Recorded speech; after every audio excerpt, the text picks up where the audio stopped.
The message arrived on a Tuesday morning, transmitted across 47 light-years of space in a language Earth's computers had never seen before. Within 6 hours, the world's best linguists and artificial intelligence systems had cracked it. Within 12 hours, every government on Earth wished they hadn't. Primitive species of the third planet, the message began. You have been discovered by the Calreth Empire. Your world possesses resources we require. You have two choices. Submit to our rule and become a subordinate species within our empire, or resist and be destroyed. You have one solar rotation of your planet to decide. The United Nations Emergency Council met in Geneva within hours. Representatives from every nation on Earth crowded into the chamber, their faces showing various shades of fear, anger, and disbelief. For 3 hours they shouted at each other. Some wanted to surrender immediately. Others demanded they fight. A few suggested hiding or running. Then someone from the back of the room spoke up. Nobody remembered later who it was, but they remembered what was said. They want a war? Let's give them one they'll never forget. The response Earth sent back was simple. We accept your declaration of war. However, we request 6 months to prepare our forces. Is this acceptable to the Calreth Empire? On the Imperial flagship Pride of Calreth, Commander Vekris read the translation and laughed. It was a deep, rumbling sound that echoed through the command center. His subordinates laughed with him. 6 months? These primitives wanted 6 months to prepare. Grant their request, Vekris said, still chuckling. Let them have their time. It will make no difference. Send observers to watch their preparations. I want to see what these humans think will stop us. Vekris was a veteran of 32 campaigns. He had fought the Zelthians, who could regenerate from almost any wound. He had crushed the Morthic Collective, whose hive mind made them perfectly coordinated. He had broken the Sentinel defense line, which had held for 200 years. In all his life and all the Empire's 4,000-year history, no species had ever won against them. These humans would be no different. Their technology was primitive. They still used chemical propulsion for most of their spacecraft. They had barely colonized their own moon.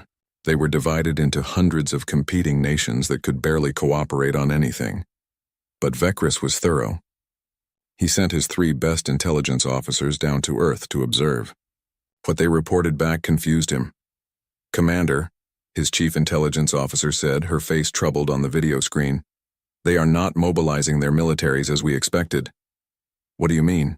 Vekris asked. They are emptying their prisons, sir. All of them.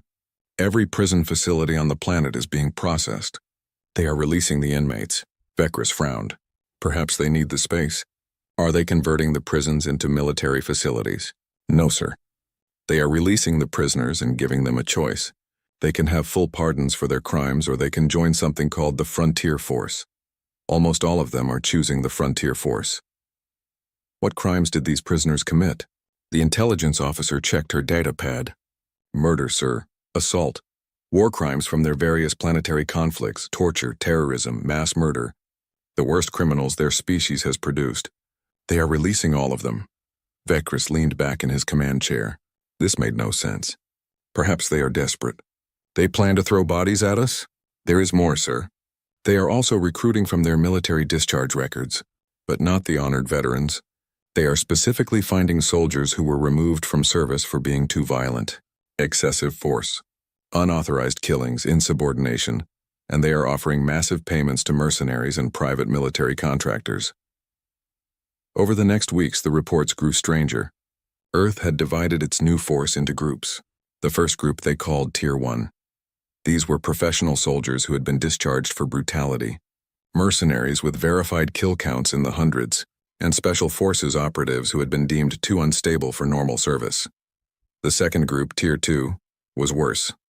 These were the serial killers who had murdered dozens, the war criminals who had committed atrocities that made even Earth's governments uncomfortable, the truly insane who had been locked away in high-security mental facilities. These were kept separate and given different training. Then there was Tier 3, but nobody talked about Tier 3 much. Even Earth's government seemed frightened of what they had put in that category. What kind of training are they receiving? Vekris asked during one briefing. His intelligence officer pulled up video footage. This is from one of their training facilities, sir. We accessed it through their public network. They seemed to want us to see this. The video showed a large room that looked like a destroyed city. Human trainees moved through it in small groups, but they moved wrong. There was no formation, no organization. They scattered randomly, some running along walls, others diving through windows. They fought each other in practice combat, and the combat was vicious. No rules, no stopping when someone was down. One trainee was laughing while another choked him. The one being choked managed to bite the other's arm hard enough to draw blood. They both fell away laughing. "What are they doing?" Vekris whispered. "They call it chaos training, sir. They are specifically teaching them to be unpredictable, to ignore pain, to enjoy combat. The instructors are former soldiers who were discharged for psychological problems." Another video showed a classroom. A scarred human stood at the front, pointing at a holographic display of a Calreth soldier. "This is what you'll be fighting," the instructor said. "They are bigger than us, stronger than us. Their armor is better than anything we have. Their weapons are more advanced. Their ships are faster." The trainees in the room were silent, watching. "So we do not fight fair," the instructor continued. "Fair fights are for sports. This is war. You see that armor? It has 17 connection points. You cannot break it, but you can get through it. You see those weapons? They will kill you in one shot. So do not get shot, move, keep moving. Make them miss. Make them afraid." One trainee raised his hand. "What if we get captured?" The instructor smiled. It was not a nice smile. "Then you make them regret it. You make them so uncomfortable, so disturbed, that they let you go or kill you. Either way, you win. A live prisoner can escape. A dead prisoner becomes a warning." Vekris watched dozens of these videos. He saw humans training in zero gravity by fighting each other with knives. He saw them practicing what they called boarding actions, where they would cut into a ship's hull and attack the crew inside. He saw them learning to use improvised weapons to build bombs from common materials to spread fear. "They are training terrorists," Vekris said. "Not soldiers, terrorists." "Yes, sir," his intelligence officer agreed. "But very effective terrorists." Earth's fleet began to assemble. The ships were wrong, too. Military vessels were supposed to be clean, organized, painted in proper colors. These ships looked like they had been built in scrapyards. Some had been. Earth had taken every civilian ship that could fly, stripped out the civilian parts, and welded on weapons. The weapons were primitive but numerous. Ballistic missiles that used simple explosives, railguns that fired chunks of metal at high speed, even more primitive kinetic weapons that just threw heavy objects very fast. Nothing sophisticated, nothing that required advanced technology. But there were so many ships, thousands of them, and on their hulls painted in bright colors were marks, tallies, kill counts. "Sir," his intelligence officer said, "those marks are from before the war has even started. They have painted kill counts on their ships as a psychological tactic." "Or a promise," Vekris muttered. The 6 months came to an end. Vekris prepared his fleet for departure to Earth. He had 300 ships, each one a masterpiece of Calreth engineering. His crew were all veterans, trained from birth in the military arts. They knew 400 battle formations. They understood honor, discipline, and proper warfare. The night before departure, Vekris received one final report from Earth. His intelligence officers had intercepted a transmission from Earth's command to their fleet. He read it alone in his quarters. "To all Frontier Force personnel, you know what you are. You know what you have done. Society locked you away because you were too dangerous, too violent, too broken. We needed you locked away because peace required it. But now we need you for what you are. We need your violence. We need your chaos. We need you to do what no civilized soldier would do. There are no rules in this fight. There are no laws. There are no limits. Win or lose, you will never be welcomed home as heroes. You will never be honored. But you will be free. Show the Empire what happens when humanity stops pretending to be civilized. Make them regret ever finding us." Vekris put down the datapad and looked out his window at the stars. For the first time in his long military career, he felt something he had not felt before: doubt. The next morning, his fleet departed for Earth. 300 ships of the Calreth Empire, the greatest military force in the known galaxy, moving to crush a primitive species that had barely learned to leave its own planet. Behind them, Earth's fleet was moving too. Thousands of improvised warships crewed by the most violent, unstable, and dangerous humans their species had ever produced. Men and women who had spent years, sometimes decades, locked away from society. Now they were free, they were armed, and they were coming. Vekris watched the long-range sensors as the two fleets approached each other. His ships moved in perfect formation, a beautiful display of military precision that had been perfected over millennia. The human ships moved like a swarm of insects. No formation, no pattern, just a chaotic mass of vessels that seemed to move randomly through space. "Sir," his tactical officer said, "we cannot predict their movement patterns. They have no formation." "Then we will impose order on chaos," Vekris said, trying to sound confident. "Prepare for engagement. Standard battle formation 7. Show these primitives how real warriors fight." His fleet moved into position, a perfect crescent designed to envelop and destroy an enemy. It had worked for 2,000 years against every opponent they had faced. The human fleet did not respond to the formation. They did not counter it or try to break it. They just kept coming, scattered and random, like they did not even see the trap being prepared for them. "In range in 60 seconds, the tactical officer announced. Vekris gripped his command chair. This was it. This was where the war would be decided. His perfect formations and discipline against their chaos and desperation. "Sir," the communications officer said suddenly, "we are receiving a transmission from the human fleet." "Put it through," Vekris ordered. The message was simple. Just 7 words spoken by a human voice that was laughing. No rules, no mercy, no prisoners. Then the human fleet opened fire, and Vekris realized that everything he knew about warfare was about to become completely useless. The Battle of Proxima Garrison lasted 7 hours. In those 7 hours, everything Commander Vekris understood about warfare died. The human fleet did not maneuver to counter his formation. They ignored it completely. Ships broke off from the main group in 1s and 2s, accelerating at speeds that should have killed their crews from the force. Some headed straight at his vessels. Others curved away in random directions. There was no pattern, no logic. "Target the lead ships," Vekris ordered. "Fire when ready." His weapons officers opened fire. Calreth plasma cannons, capable of cutting through a moon, lanced out at the approaching human vessels. 3 ships exploded instantly, their primitive hulls no match for advanced weapons. But the humans did not slow down. They did not retreat. They did not even try to dodge in any coordinated way. Each ship moved independently, randomly, making it impossible to predict where they would be. More ships exploded, 10, 20, 50, but hundreds more kept coming. "They are on suicide runs," his tactical officer said. "Multiple ships have set collision courses with our vessels. Point defense will handle them," Vekris said. "Stay in formation." The point defense systems activated, filling space with thousands of projectiles designed to destroy incoming missiles and debris. They worked perfectly, shredding the incoming human ships, but some got through. A human vessel, already burning and breaking apart, slammed into the side of the destroyer Relentless Pride. The explosion tore through 3 decks. Alarms screamed across Vekris's command center. "Relentless Pride is reporting hull breaches," the communications officer said. "They are attempting to seal the damaged sections." "1 ship," Vekris said. "They traded 1 ship for minor damage. This is acceptable." Then 6 more human ships, all of them already damaged and listing, changed course toward other vessels in his fleet. His point defense fired, destroying 4 of them. 2 got through. 1 hit the cruiser Eternal Vigilance, punching through the forward armor. The other hit the carrier Dawn of Victory, detonating near the fighter bay. The carrier's entire front section exploded outward. "Dawn of Victory is lost," someone shouted. 3,000 crew. Vekris stared at the display. The humans were using their damaged ships as weapons. Ships that were already dying, that had nothing left to lose, were being aimed at his fleet like missiles. "Pull back," he ordered. "Reform at 10,000 kilometers. Get us away from these suicide attacks."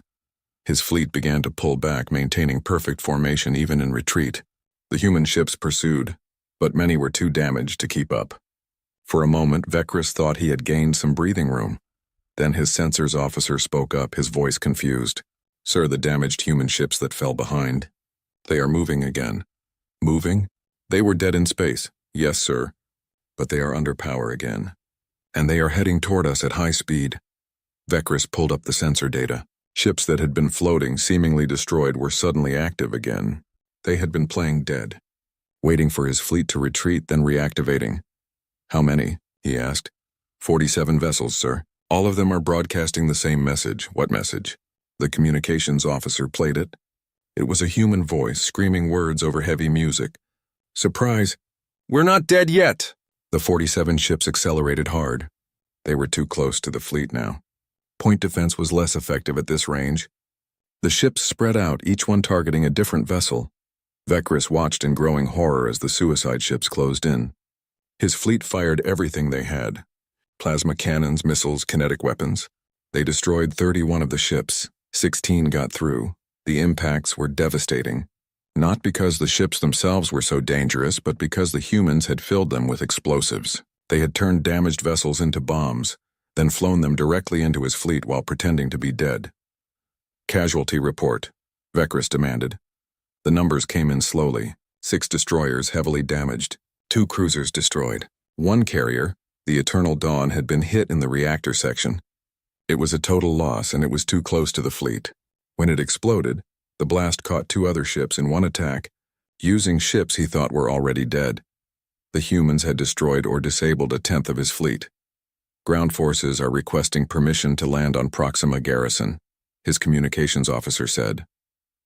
They say the orbital bombardment has cleared the human defensive positions.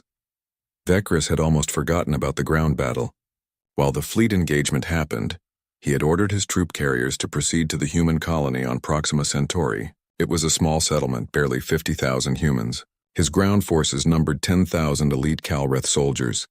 Permission granted, he said. Tell them to be cautious.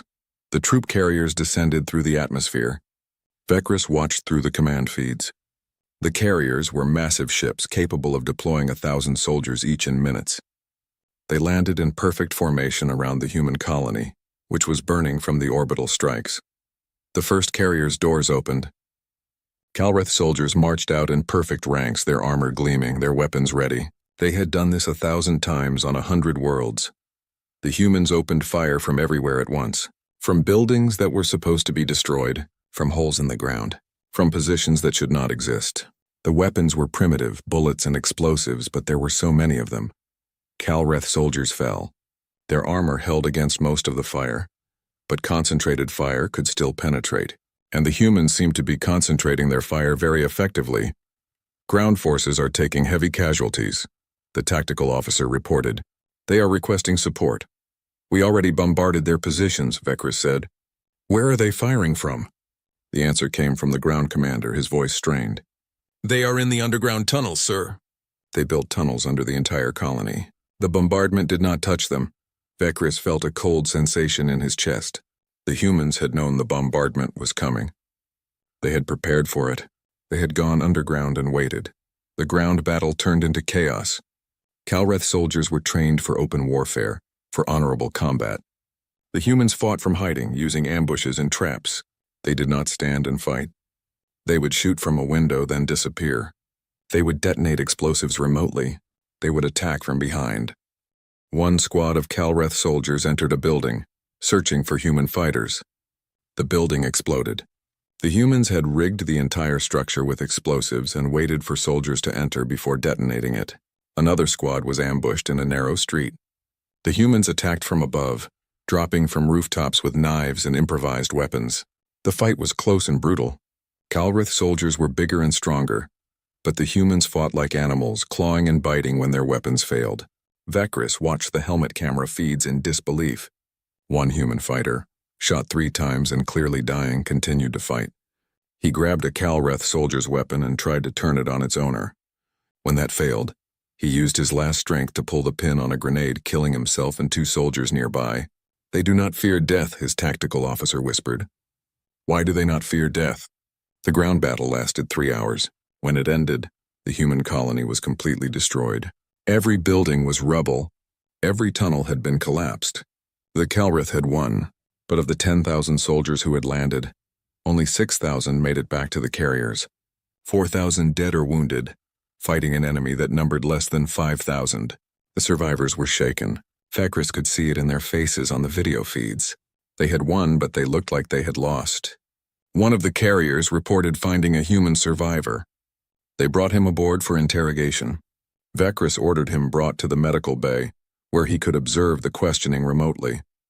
The human was young, maybe 20 Earth years old. He had been shot twice and was missing his left hand. He should have been unconscious from blood loss and shock. Instead, he was laughing. "Why are you laughing?" the interrogator asked through a translator. The human looked up at the camera, knowing Vekris was watching. His eyes were bright, almost fevered. "Because you think you won. You think this is victory. We destroyed your colony. Your people are dead." "Yeah," the human said, still laughing. "We're dead, but we took 4,000 of yours with us. And now you know. Now you understand what kind of fight this is going to be." The interrogator leaned forward. "Why do you fight like this? Where is your honor? Your discipline?" The human's laughter stopped. His face became serious. "Honor? Discipline? We're not soldiers. We're criminals, psychopaths, and killers. Earth opened the cages and pointed us at you. We have been locked away our whole lives, and now we are free. Free to fight, free to kill, free to die. And we're having the time of our lives. But you will lose," the interrogator said. "We are stronger. We have more ships, better technology. You cannot win." The human smiled again. It was a terrible smile. "Maybe. But we will make you regret ever finding Earth. We will make you scared to sleep. We will make every victory cost you so much that you will wish you had never started this war." The interrogator looked uncomfortable. "What shall we do with him, Commander?" Vekris thought for a moment. Then he made a decision he would later regret. "Release him. Give him medical treatment, put him on a shuttle, and send him back to Earth." His officers looked at him in shock. "Sir, I want Earth to know what happened here. I want them to see what we can do. Release him." The human was treated, his wounds sealed, his missing hand given a basic prosthetic. They put him on a shuttle with enough fuel to reach the nearest human outpost. Before he left, the human asked to speak to Vekris directly. Against his better judgment, Vekris allowed it. The human's face appeared on his screen, still pale from blood loss but still smiling. "Thank you for the medical treatment. Very honorable of you. I want your people to know what happens when they fight us," Vekris said. "Oh, they will know," the human said. "But not the message you think you are sending." "What do you mean?" The human leaned closer to the camera. "You killed 5,000 of us and lost 4,000 of your own. That is nearly 1-to-1, and we were not even your main target. We were just a colony, a small settlement. Now imagine what the main fleet will do, the Tier 1 fighters, and if things get bad, Tier 2, and if things get really bad, Tier 3. "What is Tier 3? Vekris asked before he could stop himself. The human's smile faded. For the first time, he looked serious. "Pray to your gods you never find out." The shuttle launched. Vekris sat in his command chair, staring at the casualty reports. 8 ships destroyed or crippled, 4,000 ground troops dead, against an enemy that should have been easy to defeat. His communications officer interrupted his thoughts. "Sir, we are receiving reports from the other engagement fleets. They have also made contact with human forces. Results?" Vekris asked. "Similar to ours, sir. Heavy casualties, unpredictable tactics, suicide attacks. The humans are fighting the same way everywhere." Vekris pulled up a tactical map of the war. The Empire had sent forces to 6 different human colonies. All 6 were reporting the same thing. Heavy losses, disturbing tactics, enemies that fought without fear or honor. In 3 days of fighting, the Empire had won every single battle. They had destroyed human colonies, captured human territory, and proven their military superiority. But Vekris looked at the casualty figures and felt cold. They had won every battle, but each victory cost them dearly, and Earth had not even committed its main fleet yet. This was just the beginning. 3 months after the first battles, Commander Vekris stood before the Emperor's War Council on the capital world of Calreth Prime. The Grand Chamber was designed to intimidate, with walls showing the Empire's 4,000 years of victories. Vekris felt each one of those victories judging him now. "Explain," the Emperor said. His voice was calm, but Vekris knew that calm was dangerous. "Explain how you have lost 12 systems in 3 months." Vekris straightened his uniform. "Your Majesty, we have not lost in the traditional sense. We have won every major engagement. Every battle ends with human casualties outnumbering ours. We have destroyed hundreds of their ships. And yet," the Emperor said softly, "they hold 12 systems that were ours, systems you were supposed to defend." "The humans do not fight to hold territory," Vekris said. "They fight to destroy. They attack a system, cause maximum damage, then retreat before we can bring our full force to bear. When we pursue, they scatter. When we defend, they attack elsewhere. They are like water flowing around our defenses. One of the council members, Admiral Thrakis, slammed his fist on the table. Then we need overwhelming force. Send 30 fleets instead of 3. Crush them with numbers. We tried that at the Helion cluster, Vekris said quietly. We sent 30 ships to defend against an expected human raid. The humans sent 3. Those 3 ships attacked our supply depot, destroyed 6 months of supplies, and escaped. We lost more from the supply shortage than from combat. Another council member spoke up. What about their main fleet? Where is it? We do not know, Vekris admitted. They have thousands of ships, but they never mass them together. They operate in small groups, independent cells. We destroy one group and 3 more appear somewhere else.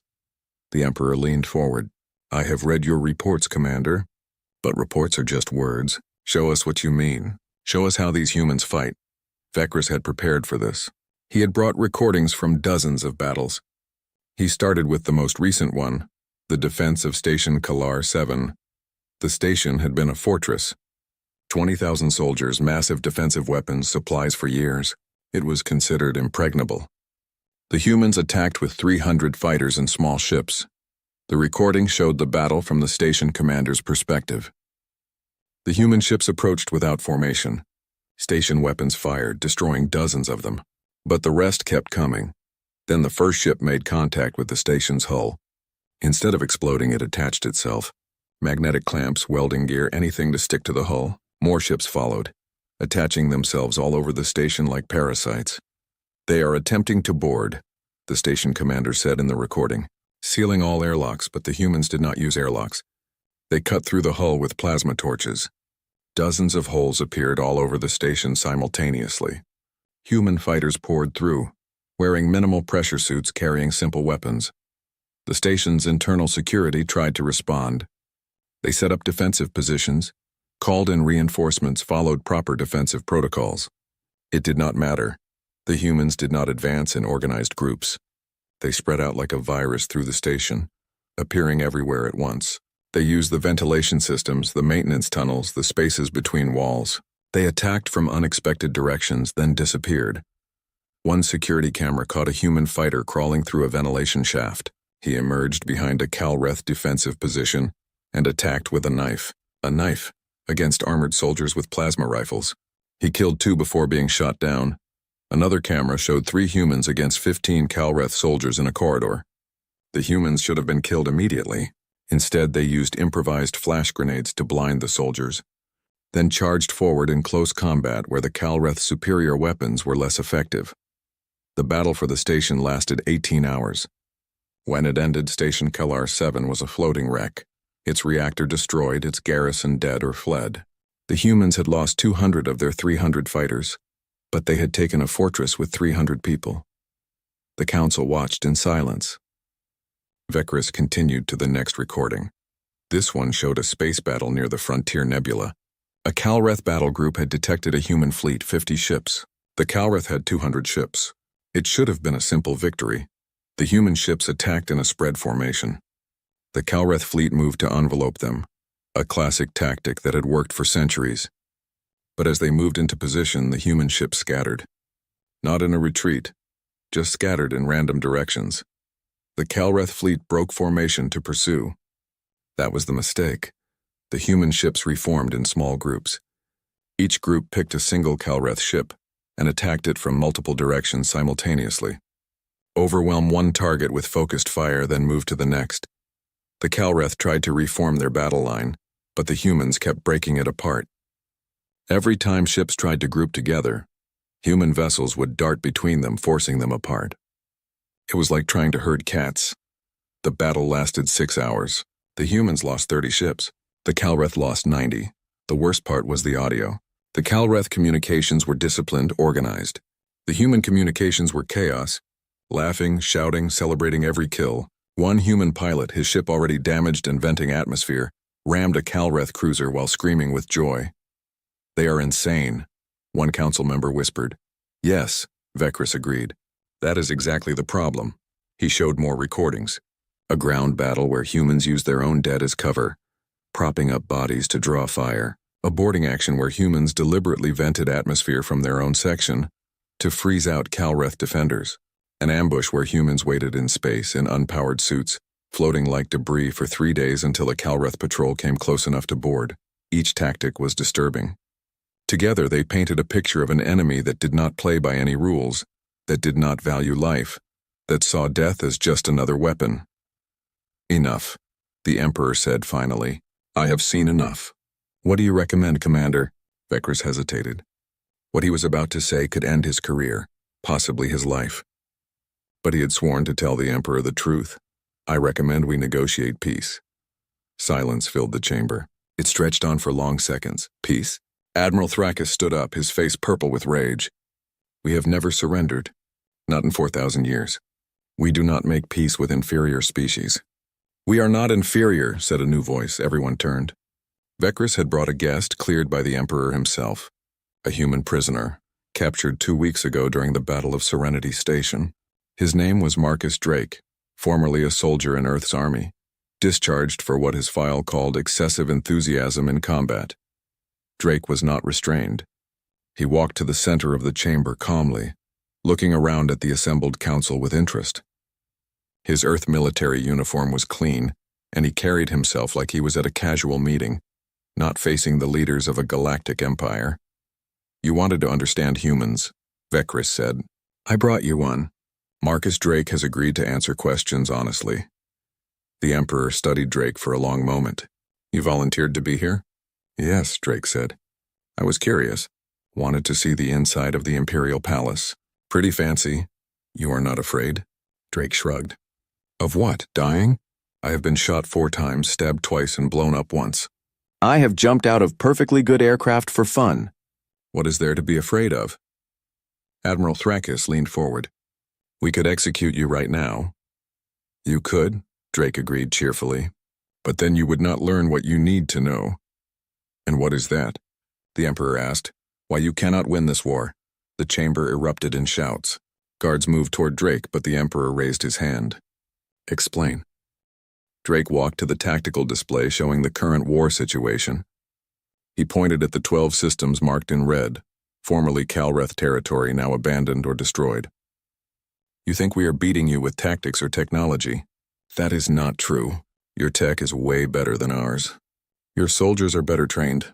Your formations are perfect. You should be winning easily. Then why are we not? Vekris asked. Drake turned to face him. Because you care about winning. We care about hurting you. There is a difference, he pointed at one of the red systems. You took this system back from us last month. You won the battle, but we destroyed all the infrastructure before we left. The mines, the refineries, the stations. It will take you 5 years to rebuild. Was that a victory? We drove you out, Admiral Thrakis said. Right. And it cost you 30 ships and 6,000 soldiers to drive out 300 of us. And we will probably come back in a month and do it again. How many times can you afford to win before you run out of ships and soldiers? The Emperor's expression did not change. You believe you can win through attrition. But we have far more resources than Earth. We can outlast you. Can you? Drake asked. See, that is the thing. We sent Tier 1 first. Professional soldiers, mercenaries, discharged special forces. Dangerous, but still basically sane. We have been fighting you for 3 months with just Tier 1. And? Vekris prompted. And Earth has already authorized the deployment of Tier 2. They launch next week. Vekris felt his blood run cold. He had read the intelligence reports on Tier 2. What is Tier 2 exactly? Drake's smile faded. The people Earth was scared to let out even for this war. Serial killers with body counts in the dozens. War criminals who committed atrocities that made the Geneva Convention cry. Cult leaders, terrorists, the truly broken ones. Tier 1 are people who got in trouble for being too violent. Tier 2 are people who were locked away because society literally could not contain them safely. And if Tier 2 is not enough? The Emperor asked. Then there is Tier 3, Drake said quietly. But honestly, I hope it does not come to that. I have seen the files on Tier 3, they scare me. What is Tier 3? Admiral Thrakis demanded. I do not know exactly. Those files are classified above my level, but I know they exist. Earth has been studying psychological warfare, bioweapons, and neurological enhancement for decades. All the projects that were shut down for being too dangerous or too immoral, they put all of that into Tier 3. The chamber was silent. Finally, the Emperor spoke. You are trying to frighten us. No, Drake said. I am trying to save lives. Your lives and ours. Because here's the truth, we cannot beat you militarily. But we do not have to. We just have to make winning too expensive. We just have to make you tired of fighting. And we are really, really good at that. He walked back to the center of the chamber. Every soldier you lose is one of your best. Trained from childhood. Valuable, irreplaceable. Every soldier we lose is someone Earth was happy to get rid of anyway. We are trading our trash for your treasures. How long can you afford that trade? Vekris had to admit the human had a point. The Empire's casualties were mounting. Not just in numbers, but in morale. Soldiers were requesting transfers away from the front lines. Some were deserting. The psychological evaluations showed increasing trauma, fear, and stress disorders. The humans were not just killing Calreth soldiers. They were breaking them mentally. Your Majesty, Vekris said carefully, Drake speaks truth even if it is unpleasant. We are winning battles but losing the war. Our forces are exhausted. Our supply lines are stretched. And the humans show no sign of stopping. Because we cannot stop, Drake added. Most of us have nothing to go back to. We are criminals, remember? When this war ends, we go back to prison or we die. Either way, we have no future except this war. So we will fight until we are all dead or you give up. And there are millions more where we came from. The Emperor sat back in his throne. For a long time he said nothing. The council waited, anxious. Finally he spoke. I will consider your words. But know this, human. The Empire does not surrender. We have never surrendered. We will find a way to defeat you. Good luck with that, Drake said. But do it fast. Because Tier 2 launches in a week and they make us look like kindergarten teachers. The meeting ended. Guards escorted Drake away. The council members filed out, talking in low voices. Vekris remained, waiting for the Emperor's private audience. When they were alone, the Emperor looked at him. You truly believe we should make peace? I believe we should end this war while we still can, Vekris said. Before Tier 2 deploys, before the casualties become unbearable. The Emperor was quiet for a moment. Then he said something that surprised Vekris. Do you know why the Empire has lasted 4,000 years, Commander? Because we are strong. Because we win? No, the Emperor said. Because we know when to stop. We have conquered hundreds of species, but we have also made peace with dozens more when conquest would cost too much. Pride is worthless if your empire is ashes. He stood, walking to a window overlooking the capital city. Send a message to Earth. Tell them we wish to discuss terms. But prepare our forces as well. If negotiations fail, we will deploy our own reserves. Every ship, every soldier, everything we have. We will end this war one way or another. Vekris bowed. As you command, Your Majesty. As he left the palace, Vekris thought about Marcus Drake's words. About Tier 2, about the mysterious Tier 3, about humans who had nothing to lose and everything to gain from chaos. For 4,000 years, the Empire had crushed every enemy, but they had never fought an enemy like this. An enemy that welcomed death. An enemy that treated war like a sport. An enemy that got stronger the more desperate they became. The message was sent to Earth. The response came back within hours. Earth agreed to negotiations. But they had one condition. The talks would take place in neutral space, and Earth's delegation would be escorted by Tier 2. They want us to see what is coming, Vekris said to his staff. They want us to be afraid. His intelligence officer, who had been monitoring human communications, looked up from her console. Sir, I have been listening to Tier 2's communications. They are excited about the deployment. Excited to fight? No, sir. Excited to scare us. They have been planning things, psychological tactics, the things they plan to do. She looked pale. Sir, we should accept whatever terms Earth offers. Vekris looked at her files. What he read there made his blood freeze.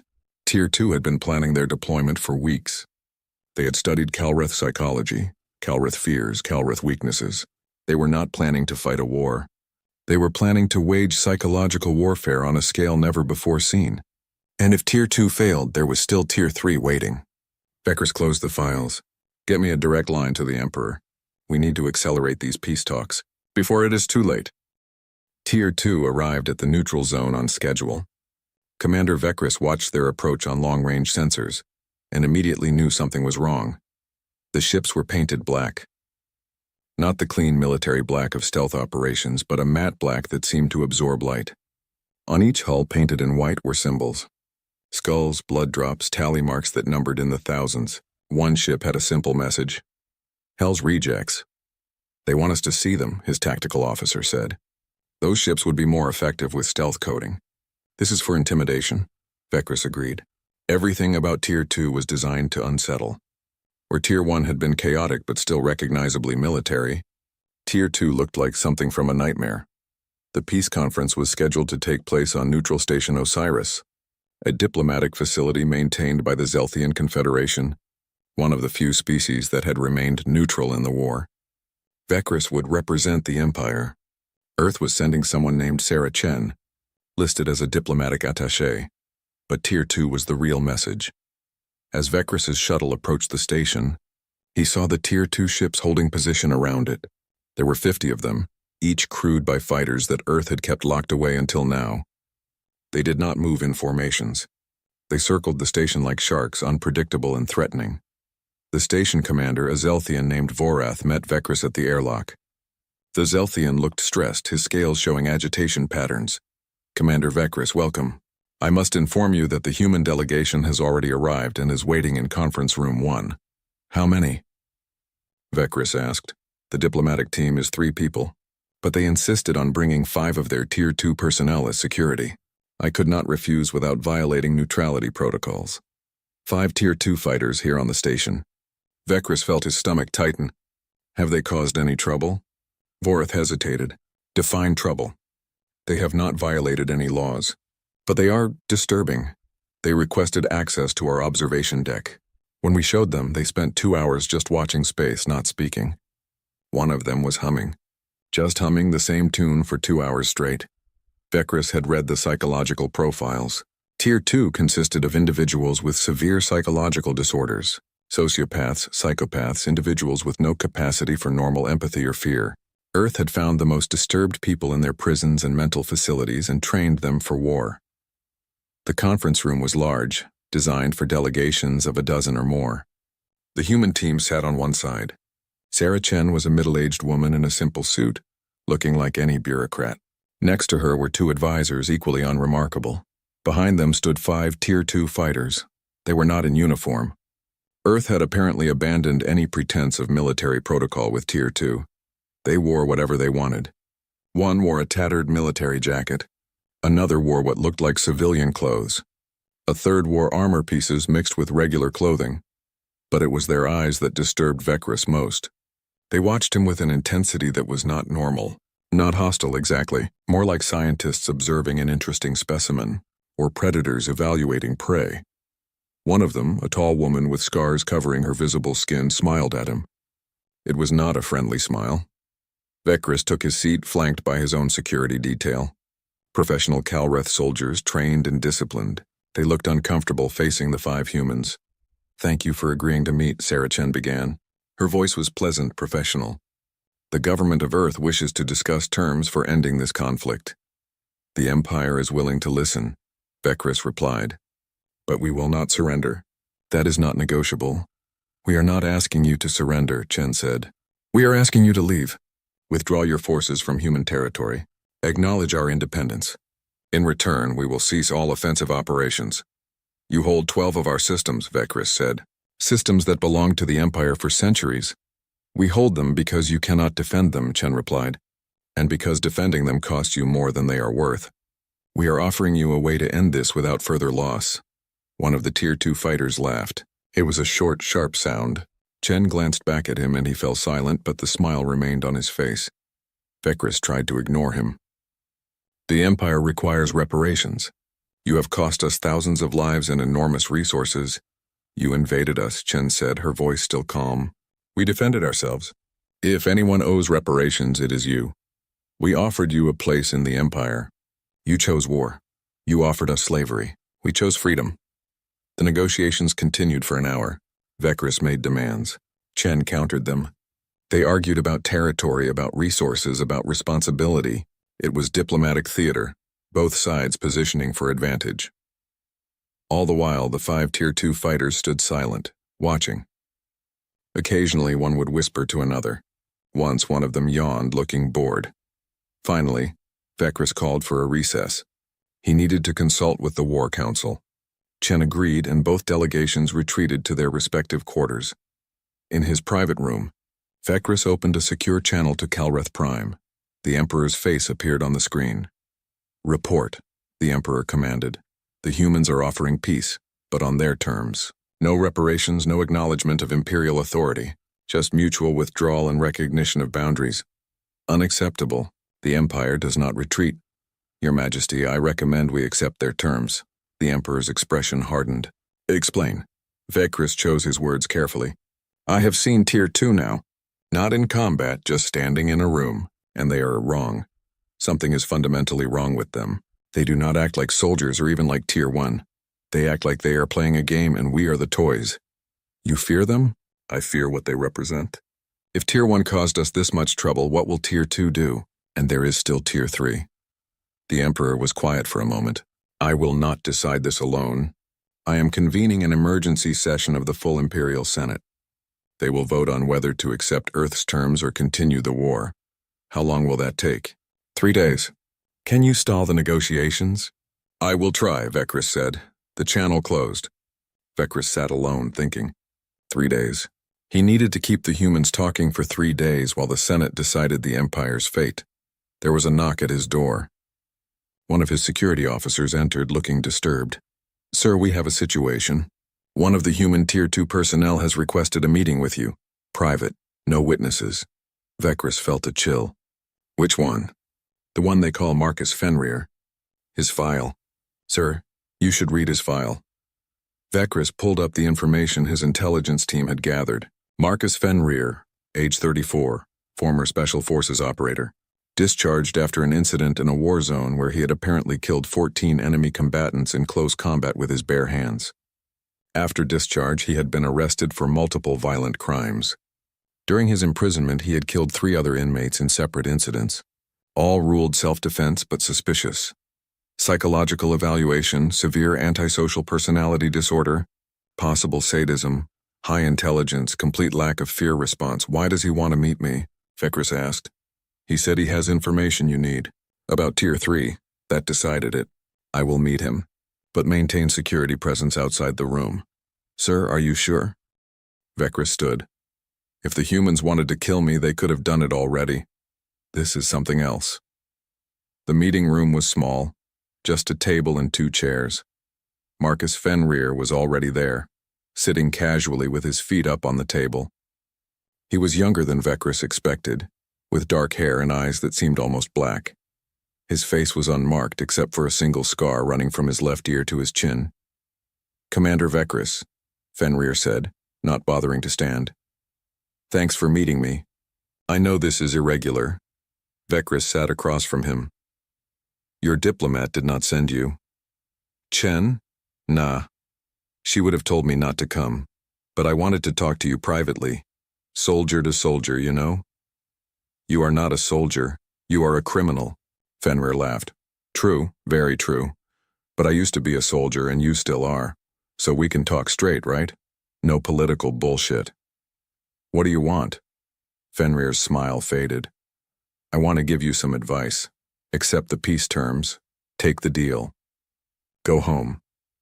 "Why would you want that? Are you not here to fight?" "Oh, I am here to fight," Fenrir said. "I am really hoping you say no, actually, because I have been locked up for 7 years, and I really want to hurt someone. But I thought you should know what you are getting into if you keep this war going. Threats? Facts." Fenrir leaned forward. "Tier 1 was professionals having fun. Tier 2 is monsters off the leash. But Tier 3? Tier 3 is something different entirely." "Then tell me, what is Tier 3? Fenrir looked uncomfortable for the first time. "I do not know all the details. They do not tell us everything. But I know some things. Tier 3 is not fighters. It is not soldiers at all." "Then what is it?" "It is everything Earth tried and decided was too immoral to use. Biological weapons designed to target specific species. Psychological warfare using subliminal programming. Viruses that rewrite behavior. Nanomachines that can infiltrate and sabotage from within. Every evil experiment that Earth's governments shut down over the last century, they kept the data. They kept the research, and they put it all into Tier 3. Vekris felt cold. That would violate every galactic treaty. Yeah, well, you started a war with us. Treaties went out the window. And here is the thing, Commander. If they deploy Tier 3, it will not just hurt your military. It will hurt your entire species, your civilians, your children, everything. You are trying to scare me. I am trying to save you, Fenrir said.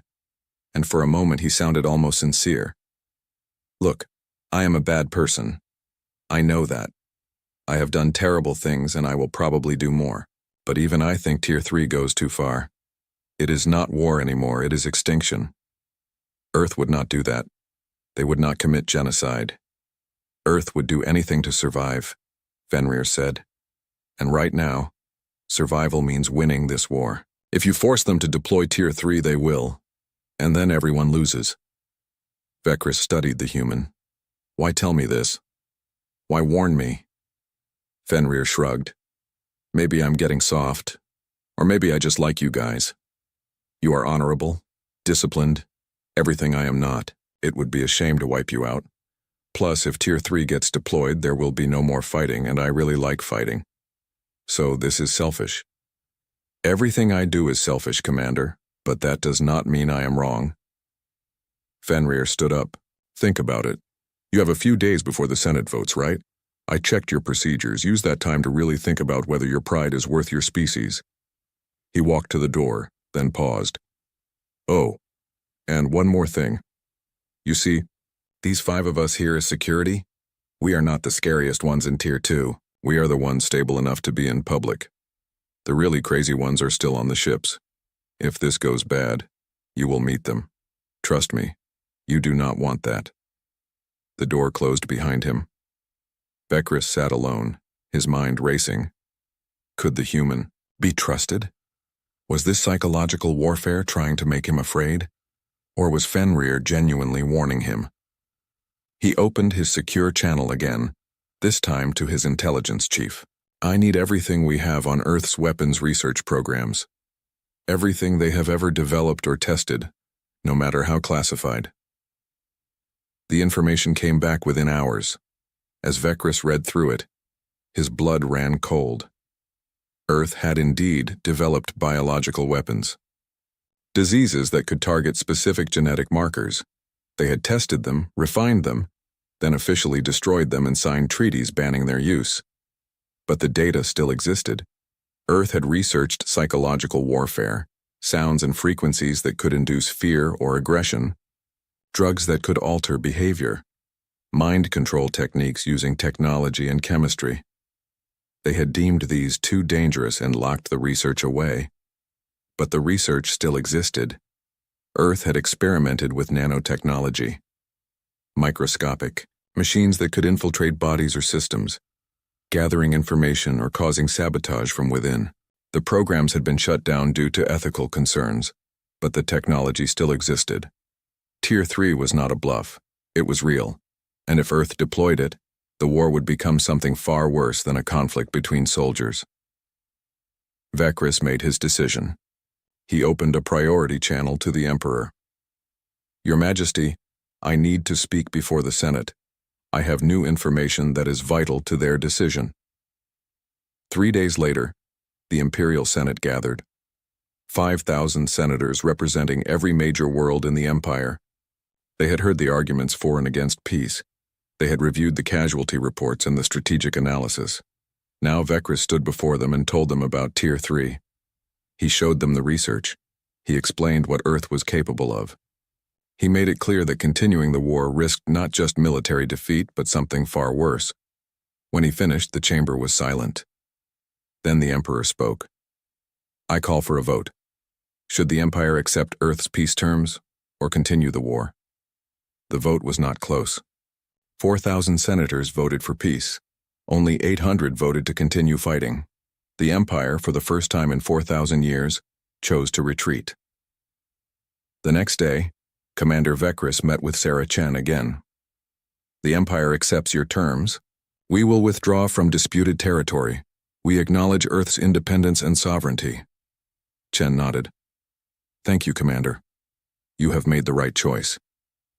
Behind her, Marcus Fenrir smiled. Damn.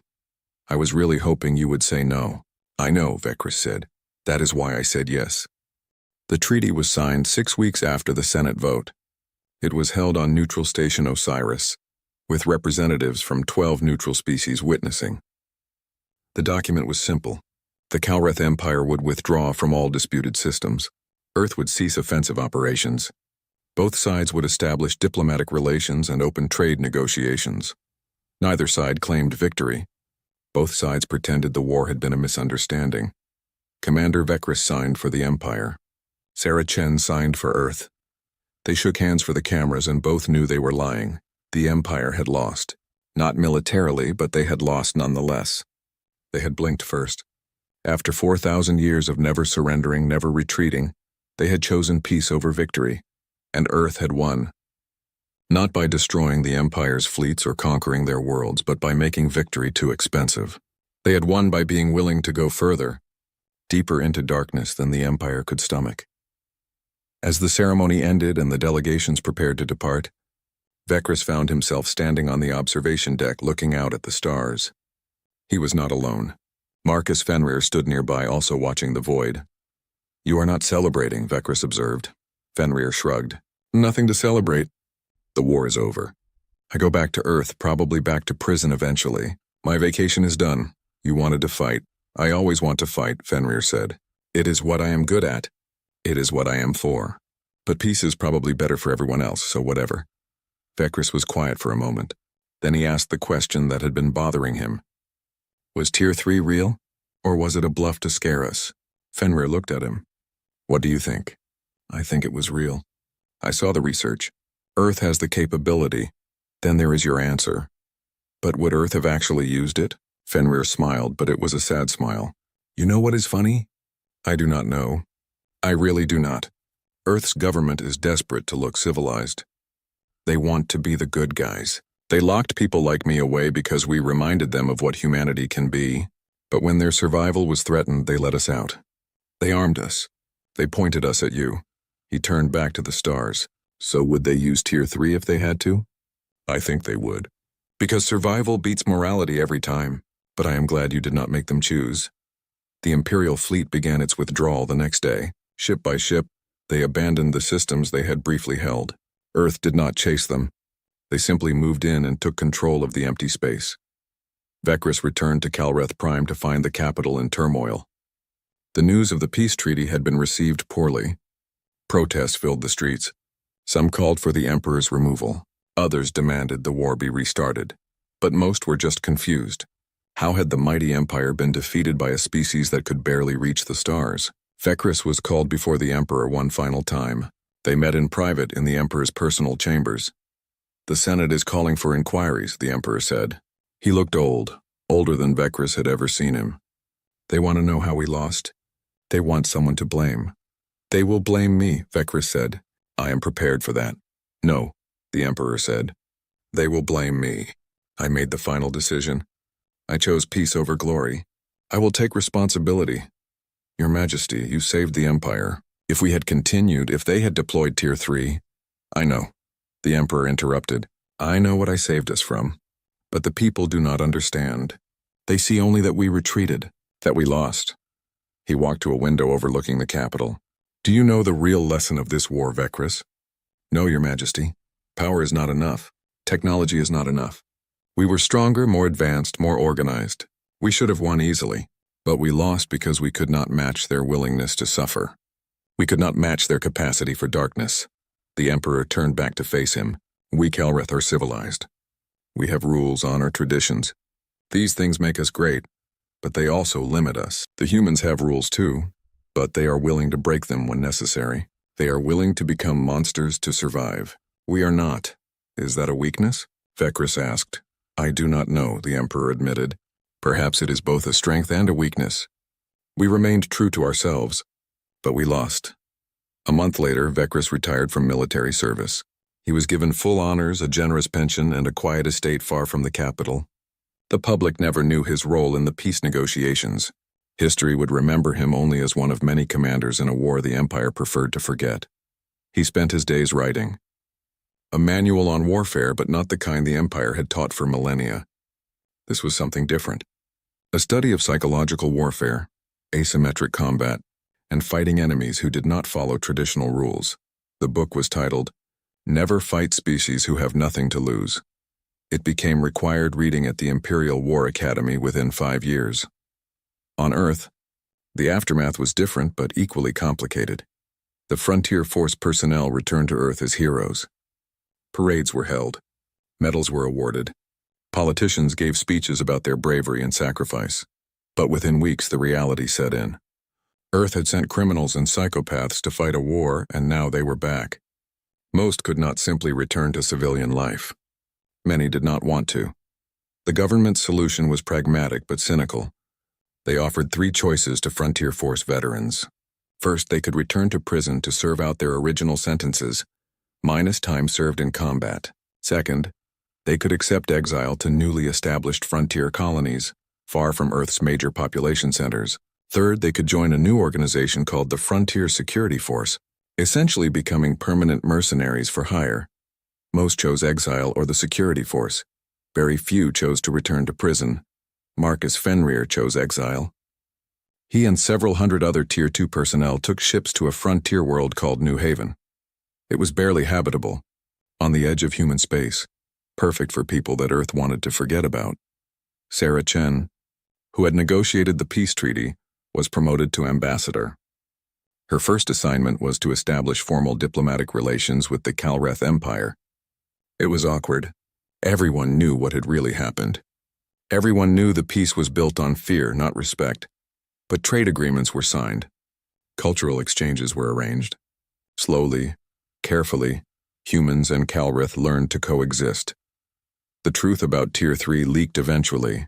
News organizations got hold of classified documents. Scientists came forward to confirm that yes, Earth had indeed developed weapons that could target specific species. Yes, they had been prepared to use them if necessary. The scandal dominated news cycles for months. Investigations were launched. Government officials were questioned. Some resigned. Others faced prosecution. But most people understood. When faced with extinction, humanity had been willing to do anything to survive. Right or wrong, it had worked. 10 years after the war ended, Commander Vekris received an unexpected visitor at his estate. The security system announced a shuttle approaching, registered to a human diplomatic vessel. Curious, Vekris went to greet his guest. He was surprised to see Sarah Chen walking up his garden path. "Ambassador Chen," he said, bowing slightly. "This is unexpected." "Former ambassador," she corrected with a smile. "I retired last year. I hope you do not mind the unannounced visit." "Not at all. Please come in." They sat in his study, drinking tea that Vekris had imported from a Zelthian merchant. For a while, they made small talk. The weather, the state of galactic politics, mutual acquaintances. Finally, Chen got to the point. "I came to ask you a question, something that has bothered me for 10 years. Ask, why did you really advocate for peace? Was it fear of Tier 3? Fear of casualties? Or something else?" Vekris considered his answer carefully. "All of those reasons. But mostly, I think, because I realized we were fighting the wrong war." "What do you mean?" "We were fighting to win." "You were fighting to not lose." "Those are very different motivations. We could win every battle and still lose the war, because you would never stop. You could not afford to stop." Chen nodded slowly. "You understood us better than we understood ourselves. Perhaps. Or perhaps I just recognized something I saw in my own species' history. The Calreth Empire was not always an empire. 4,000 years ago, we were a single planet, divided into hundreds of nations. We fought wars constantly. Brutal wars. Wars where entire populations were destroyed. What changed? We grew up, Vekris said. We learned that there are better ways to resolve conflicts. We developed honor codes, diplomatic protocols, rules of war. We became civilized. And those rules served us well for millennia. Until you met us. Until we met you, Vekris agreed. You reminded us of what we used to be. Young, violent, willing to do anything to survive. And we realized that all our rules, all our civilization meant nothing if we could not protect ourselves from species that did not share those rules. Chen looked out the window at Vekris's garden. Do you think we are capable of becoming civilized? Like you? I think you are already civilized, Vekris said. You have laws, culture, art, science. The fact that you are willing to break those rules to survive does not make you uncivilized. It makes you pragmatic. Some would say it makes us monsters. Some of your people are monsters, Vekris said bluntly. I met them. But they are your monsters. You created them. You controlled them. You used them for a purpose. That takes a kind of strength we Kelreth lack. They talked for hours, about the war, about peace, about the future. When Chen finally left, Vekris felt something he had not felt in years. Hope. Perhaps the two species could learn from each other. The Empire could learn flexibility, pragmatism, the willingness to adapt. Humanity could learn discipline, patience, the value of rules. Or perhaps they would go to war again someday. Perhaps the peace was temporary, just a pause before the next conflict. But for now there was peace, and that was enough. 15 years after the treaty, a new threat emerged. The Korvax swarm, a species of hive-minded insectoids, began expanding aggressively into both human and Kalreth space. They did not negotiate. They did not accept diplomacy. They simply consumed everything in their path. The Kalreth Empire mobilized its fleets. Humanity mobilized the Frontier Security Force, but separately neither seemed capable of stopping the swarm. Then someone in Earth's government had an idea. The joint operation was unprecedented.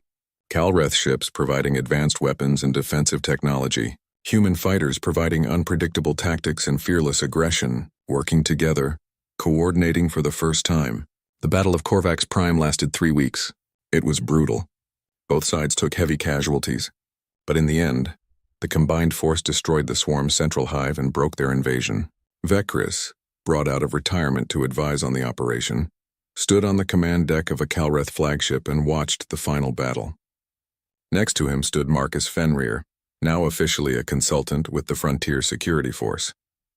You know what is funny? Fenrir said as they watched explosions light up the darkness. We spent a year trying to kill each other. Now we are fighting side by side. War makes strange allies, Vekris said. I guess, Fenrir grinned. But damn, it feels good to be fighting again. I missed this. You never change, do you? Nope, still a monster. But now I am your monster too. Vekris could not help but smile. I suppose that is progress. The Korvax swarm was defeated. The joint operation was declared a success. New treaties were signed, formalizing military cooperation between Earth and the Empire. Historians would later mark this as the real end of the human Kalreth War. Not the treaty that ended the fighting, but the battle where former enemies became allies. On New Haven, the frontier colony where many Frontier Force veterans had settled, a monument was erected. It listed the names of all who had died in the war, human and Kalreth both. At the bottom, someone had carved a message. Nobody knew who put it there, and no government ever officially acknowledged it. But everyone who saw it understood. They wanted war, but not this one. We gave them chaos, and chaos won. May we never need to do it again. Vekris visited the monument once near the end of his life. He read the message and thought about all he had seen, all he had learned. The galaxy was bigger than he had imagined, more dangerous, more complicated. And humanity, this young species that had barely learned to reach the stars, had taught the Empire a lesson 4,000 years of conquest had not. That civilization was fragile. That rules only worked when everyone followed them. That sometimes, to preserve civilization, you had to be willing to set it aside. It was a terrible lesson, but a necessary one. As Vekris turned to leave, he saw a figure standing nearby. Marcus Fenrir, older now but still carrying himself like a predator. They had not arranged to meet, but neither was surprised to see the other. You come here often? Fenrir asked. First time, Vekris said. You? Every year. Anniversary of the treaty. I figure somebody should remember. Remember what? The victory? Fenrir shook his head. Not